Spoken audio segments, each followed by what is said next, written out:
Hey, fellow Kids Incorporated fans, you are listening to the Kids Inc. podcast. I am your host, Susan Yeager. This is episode 13, part 2. So, guys, if you listened to episode 13, part 1, you know that the Kids Inc. podcast celebrated its first birthday on September 15th. In honor of that celebration, we did something crazy and we got the first 4 people we interviewed for the podcast together for the first time ever for a one-of-a-kind conversation that you guys got to hear the start of in the last episode. So in this episode, we're going to continue the conversation with Tom Lynch, Moosie Drier, Jerry Sharell, and Brian Poth, and listen in to some of their memories of Kids Incorporated, some behind-the-scenes information, some insight into what other crew members are up to now. And I just can't wait for you guys to hear more of the conversation. So let's listen in, and I will be back to wrap this up after this conversation. But the best thing that came out of Kids Incorporated for me was that to see all of you grow up and go into your own lives. I mean, to see Moosie become a director, Jerry's working as an executive doing things. You know, Brian, you've had a great career. I remember running into you. You were choreographing something, I think, or you're doing something like that or doing whatever.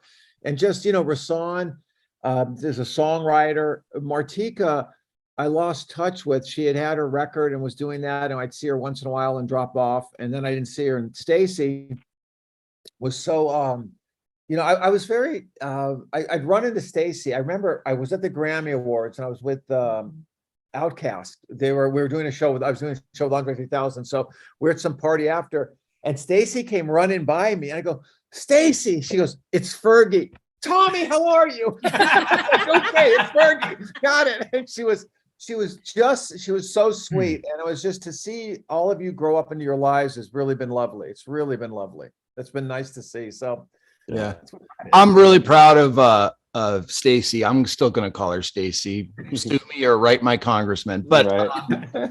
I ran into her some time back, and she was so genuine and so, you know, she was great, and we hugged and spoke for a while, and she texted Renee right from there to go, look who I'm, whatever, like, you know, it's very, she didn't get all full of herself. I'm proud of her, because, you know, we all knew her when, I mean, she was 10, like 9 or 10, right? She was a baby. She's still very much the same, I think. When I see interviews or I have run into her, I'm just like, oh, you're just a little you know, I say it with love. I go, oh, you're still a little lightheaded. You know, you're still.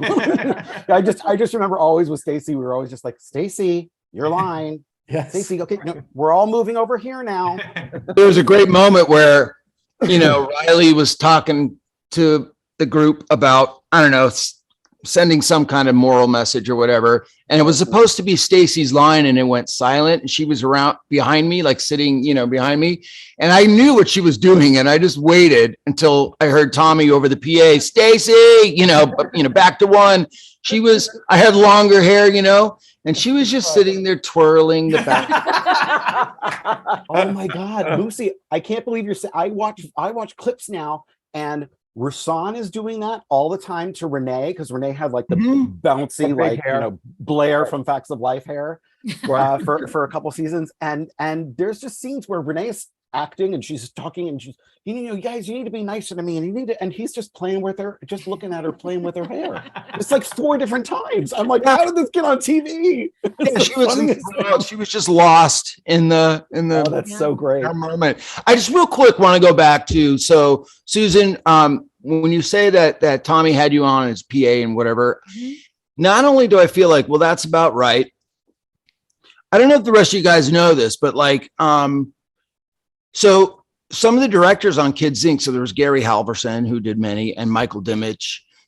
Yes. Tommy and Gary, they started these amazing television directing careers. You know, Gary Halverson was the Friends cast put it in their contract to have him direct as many as allotted DGA slots, you know, episodes. Yeah. And Michael Dimmich, who I actually did co-directed a show with, by the way, on Comedy Central not too long ago. Wow, fantastic.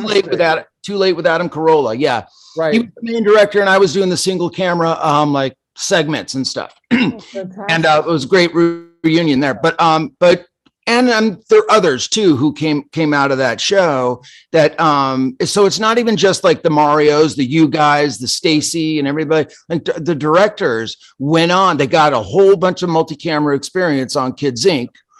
And what a boot camp, you say what you want about, well, it's for children. No, as far as technically, that was like landing a 747 every single episode. Yeah. And without a pilot's license, for me. Yeah, nobody had a license on that show. No, but I'm embarrassed to admit I'm totally sucked up in The Bachelorette this season, and Ken Fuchs does all the directing for The Bachelorette. Yeah. Now I don't think he directed Kids Incorporated. I'm not sure. I can't swear to that, but he was. Ken worked on. I think he might have been a producer in later seasons or a director. He might have done something on. He came on to the things. I remember he went through it. Kevin Berg, who was our. You guys remember Kevin? Yes, he's my neighbor. Yes. He's like president of CBS Productions now or something. Kevin Berg is my neighbor and the proudest Kids Inc. story ever. He was bringing us coffee season 1. Oh, right. Yeah. Right. And go ahead with his title with Paramount Television. He's president of production for CBS Television or something. He's like Paramount. Guy. He's the big guy. Now he's got a little one. Well, I guess his little one is now a teenager. He still has one that's living at home because he had a few that probably moved on, older kids, and then he's got another one. I know he had a little baby a while. God, shit, that might have been 10 years ago. So he's probably growing up. Oh, you got to tell Kevin I said hello. I will. We keep throughout the years, we threaten to actually get together and have a lunch or something like that. But we go to the same Ralph's and Pavilions and Whole Foods. And so we stop and, when I go to pick up a couple things. Where are you, things, Lucy? Because that's my neighborhood. I'm in. Don't say it right here. But give me a major cross street. Yeah. But we've run into each other so many times in the markets, different ones. Right. That when I go down to like grab, a couple things, it took me like 90 minutes to do that because I ran into Kevin and we just reminisce. He's a very, very good guy. And arguably the best success story of the people under you for Kids Inc. He is huge up there. He is, and he still kept on. I had to do a pilot. I was shooting on his lot, the Radford lot years ago. And he came up. And he was as humble, and I hadn't seen him, but he was as humble and funny and generous a person as could be. He was just lovely, and it was nice to see him. Yeah. It was nice to see all those guys. Now, Brian, when you were there, was Jennifer Love Hewitt on the show when you were there? Was that no? She was the season after. Yeah. Sorry, I was there. What's that? Sorry, you missed her. Oh yeah. Well, we worked together later. Oh, that's right. That's right. Yeah, she shot me on Criminal Minds. That's right. Yeah, she killed me. It would be so weird because we wouldn't work. There were so many cast members on the show, and so and being a fan and also being a dancer that turned into an actor. Like people couldn't place me and I would be like, no, like I was the chubby kid dancer and now we're like acting together. You were on the show that I was on, but you were like 6 years later. And it was just there was always some sort of Kids Inc. through line, for probably 2 decades. Right. Yeah. I've done that with Jennifer Love Hewitt before where I've seen her at events and I'm like, oh, do you know me? She's like, I was the OG. Yeah. And she immediately was just like, you're Mickey. I know who you are. Yeah. I was like, oh, wow. Okay. She through all of her success as sweet and graceful as you'd want her to be, and she's had, big hit series and she had movies. In Japan, she was a #1 singing artist or something like that. She's had a really great career. And always loving, always kind. Mario, the same way. Mario always will run up and you'll get the hug and you'll do all that stuff with him. It was, who I saw. Do you remember when Brittany Murphy was on the show? Were any of you on it when Brittany came on to it? Was the guest star? I was at the rap party. I don't remember what that was season 8. Okay. Yeah. And I was at the rap party and asked to take a picture with her, and she thanked me for asking her to get a picture with her. Yeah.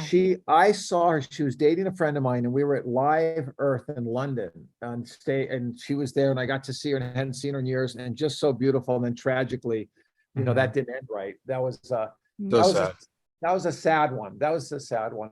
She was as sweet and lovely as she was on the show. Yeah. But Yeah. but She other was than that, I'm amazing. trying to think. I haven't seen Doreen in years, and I miss that. And I think that's my fault. I haven't had. Apparently, most of the shows I do now seem to be in Canada or in Ireland or Africa. I was leaving the country a lot to do. I think I convinced myself it's because I like being in real locations, but I think the reality is the tax benefits that when they ship me out of LA. I think that's probably what it really is. But I wasn't able to work with Doreen again. I've worked with Jimmy several times after other shows I did, but wasn't able to work with Doreen. And then Lester Wilson was a choreographer for a while on it. Like he came in during the off years of Doreen, I think got fed up with me or something happened and we didn't talk for a couple of years and whatever that was. And then Lester came on and he was great. Then he died. I mean, he died. He just died of a heart attack or something, but it was, has it been 35 years since we did that show? Something like that? Yeah, 40 years? well, Jerry, someone posted the other day, and I don't know if this is true, that the pilot was shot on September 1st, 1983. Does that sound right? It was probably that summer. I don't know if it was September 1st, but it was Okay. that summer because I remember we weren't working. We weren't in school. So we went there for like 3 weeks, all of us, and we stayed in a motel and went to the Osmond studios every day to tape and record and do. Crazy. But it was probably that Yeah. summer, I'm sure. So if that's the So case, that would have then- made the series in 84, right? Right. That would have been around 84. Yeah. So I was Sounds 38 years. Tommy, there was a moment that we were going to do, I think it was South of Nowhere together, and it didn't formulate. But there's somebody's name I'll remember it once we're done with this conversation. I did work with who did Kids Inc. I think he was an audio, he was a boom guy. But I was just thinking, I also haven't, except for actors, I haven't worked with anybody. So I'm doing this show right now, with Richard Horvitz, who played the robot in the robot episode. Oh my my gosh! God. I want you give to him talk a big about that, hug from Moosie. me. A Yeah, big hug. please. I should have That made him poor show guy. up and do a little walk on today. we opened last Robot. night. Yeah, I That forgot poor that. guy, his skin No. was so messed up after that taping. His brother was my mentor. His brother was a big Yes. director and I was his runner for 3 years. That's I how didn't I know learned. that. I learned everything from him, editing, camera, because he traveled all over. He'd take me everywhere. I learned, he gave me the career. He gave me the education that I needed to have the career. And to this day, whenever I see him, I just can't thank that man enough. Wow. That's interesting. If the others don't know, the robot's brother, and Richard, I grew up with Richard, by the way, like outside of Kids Inc. and all. I've known him from school, Oh, coincidentally. wow. But the robot, I'm not going to call him Richard. We always rib each other. The robot's brother, with bad skin because of the silver makeup, has directed multiple Oscar telecast, like the Academy. He directs the Academy Awards, the Emmys, Golden Globes, all of it. That's who Tommy's He's won talking. like 18 Emmys. He's won Wow. like all those big events and stuff. And also Tommy had Jeff Margolis. Yeah, I was Yeah, just Jeff going to say Margolis Margolis directed directed our episodes. You think cutting 4 cameras in an isolated handheld is complicated? What those guys do for like camera 28, go, that's make anybody dizzy. Lou was directing some show. Last time I saw him, I did this show, Make It Pop, which was a K-pop band we created. And he was doing the Kids' Choice Awards or something. And I walked in to say hello to him in the booth.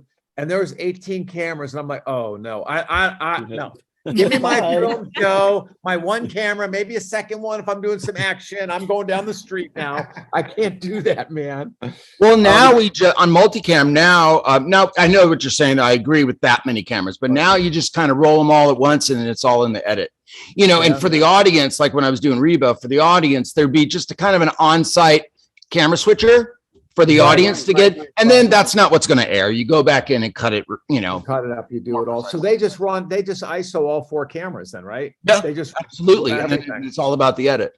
Wow. Lucy, you have to talk about the play though. How was Oh, it no, no, no. night last night? This is about Kids Incorporated. Wait, you had No, opening but- night last night? Yes, you got to talk about it. Okay, I'll give you the nutshell. Quick So we're word. one of the most because I love theater. You know, I love to direct theater, and this is a really unique piece. There was a poet columnist named Don Marquis around the turn of the century, the other turn of the century, like 1916. He had in real life, he had a column in the New York Sun, and it was basically about these fictional characters that he put in the column, and had a huge following back then. And no, you other guys, Tommy and I weren't around back then. And anyway, but it's another Flintstone vitamin. It's like has all these layered great messages, but it's wrapped in a comedic, colorful, suspended belief type storytelling, where he wrote about in real life in newspaper. He had this character who was a cockroach, who was transmigrated. He was a poet who was transmigrated into a body of a cockroach, and go into his old newspaper office at night and jump one key at a time, lowercase only, because he couldn't do the shift, and write messages to his boss, the editor. So suspended belief, but it was basically, and to wrap it up, it's basically about there's a cat and a rat and all these characters along with the main Archie the cockroach. And it's about basically their take on the human race and what it looks like from their perspective. Yeah. What theater is it in? It's a small 99-seat theater in Sherman Oaks called the White Fire Theater. The last place I saw Ryan Lambert and Rasan Patterson, because they came to my show just before that I had there before the pandemic. So this is the first one I've done in a few years. The White Fire Theater. How are your skills coming out of the pandemic? Because mine, I took 2.5 years. Christine and I went to Hawaii and we hung out there. It was fantastic. Well, for me, nothing changed. I came out of the pandemic with still having no skills. So, no. Well, I want Brian to tell this story because, the theme of this is celebration and the first birthday and everything. Brian, you recently spontaneously celebrated your Kids Incorporatedness after a RuPaul show. So what happened? So RuPaul has a show, has 7,000 different shows on at the same time. But one of them is Secret Celebrity Drag Race. And there was a contestant on there that I could not place for the life of me. I was like, who is this person? And it ended up being Taylor Dane. And you don't find out who the person is until they get canned, So she was in the bottom two the first 2 weeks, and she wasn't doing very well. And she got canned. And so she reveals herself and she says, I'm Taylor Dane. And I'm freaking out because Taylor Dane, I mean, the seasons that I was on 87, 88, we must have done her entire catalog. I mean, every single song she had on that album was like a number one. Yeah. So all of a sudden, this entire first of all, I'm like, you can't get rid of Taylor Dane. And then all of this stuff flooded back. I'm like, wait a second, we did Don't Rush Me. We did all of it, And so I started finding all this music. And so then my partner and I just started singing all the Taylor Dane songs in our kitchen. And so I mean, it just was, I hadn't thought of that in such a long time. It was fun. I mean, we did all that. We couldn't do the show now. I mean, I know Tommy said this before. You could not afford to do the show because of the music. They I don't know how they afforded it then. There must be something crazy. You know why we had those so much? Why we had such that favored nations was we were struggling to get songs in the beginning in Jerry's year. We were really struggling on it. And I get a phone call and they go, Tommy, it's Michael Jackson. I go, what? It's bullshit. No, it's Michael Jackson. I go, hello. He goes, Tommy, it's Michael. I go, oh, hey, Michael, how are you? He goes, why aren't any of my songs on Kids Incorporated? You put Janet's on. I'm like, because your guys won't clear them. It's a $500 favorite nations. He goes, okay. And literally 3 minutes later, John Branca, who was his attorney, called up and said, you have a favorite nations license on the show. And so once Michael came in, I walked around like, Michael's giving us shows. We're getting some songs. And it went back to my second job in showbiz after that first time I ran the Santa Monica Civic was working on the Jackson 5 series, where I was the PA in charge of Michael when he had to have breakfast in the morning because he was still a minor and had to go to school. and Michael and I became, set friends, I get, or Right. set buddies. And then was I doing the show Night Tracks before Kids Inc., the music? Yes. video show? Yes. Right. And then so that was the time MTV wasn't paying any black artists. They played Right. Michael, but I played a lot of black artists, and Michael liked that and wanted on, and we helped him with a bad tour, helped him. We were Helped him. fortunate to promote it. And he just always it was really an interesting, Michael and I crossed each other's lives multiple times. Now watching things and looking back and seeing clips and songs that we've done, and of course I remember every song we did, and when that song comes on the radio now, I'm like, oh, we did it, and this was a production number, this was a concert song. But now what I know about the music business and being in the music business and being in the business, I think like, oh, well, yeah, I used to say like, yeah, we did Rick Springfield, we did, Hall & Oates, we did George Michael, the popular songs of the time. But now I'm like, wait a minute, we did the freaking Beatles, Right. and the Beach Boys. We did Fun, Fun, Mhm. Fun Till Your Daddy Takes Yeah. Your TV Away in year one. You know what licensing on Fun, Fun, Fun song would be right now for a TV show? We were paying $500. I just licensed Rick Astley's Never Gonna Give You Up Yeah. for $50,000. That's what I was going to say. Fun, Fun, Fun would be $50,000. $50,000 or $100,000 Right. to do on a show right now. Okay, guys, wasn't that amazing? It's just so much fun to listen to these guys talk about their experiences on Kids Incorporated, off Kids Incorporated, who they've run into. I love, one of my favorite things is learning the ripple effect, because, we think about it from the fans. We know how it kind of rippled through the fans and affected our lives, but we never really think about like the directors and the crew members and what an impact it had on their lives and their careers. So I was really fascinated to hear what some of the other people went on to do and the success they achieved in the business and everything, and all because they got started on Kids Incorporated. It's just such a great discussion. So there is a little bit more of this conversation. I'll bring it to you guys in episode 14, and I can't even remember what's left, but I know everything they said was good. So I know it's good. But you guys will get to finish this up in episode 14.